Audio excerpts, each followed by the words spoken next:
C'est sous une note d'échec que les travaux consacrés aux négociations directes entre la majorité présidentielle et les rassemblements de l'opposition se sont clôturés ce lundi 27 mars à Kinshasa. L'épineux point lié au mode de désignation du Premier ministre et celui du président du Conseil de suivi des accords figurent parmi les questions qui n'ont pas trouvé de consensus entre les parties prenantes. Plusieurs concessions ont été faites, plusieurs concessions.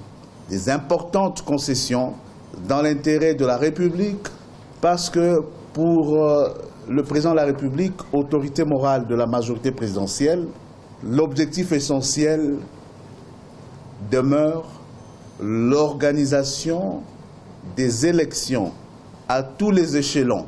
Les protagonistes de la crise politique congolaise se rejettent mutuellement la responsabilité de cet échec.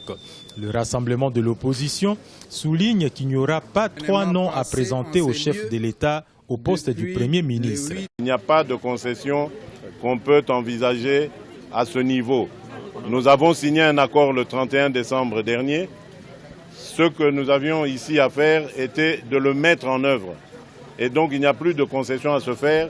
Il faut simplement se faciliter la vie pour pouvoir mettre en œuvre l'accord. Et c'est ce que nos amis de la majorité n'ont pas réussi à faire.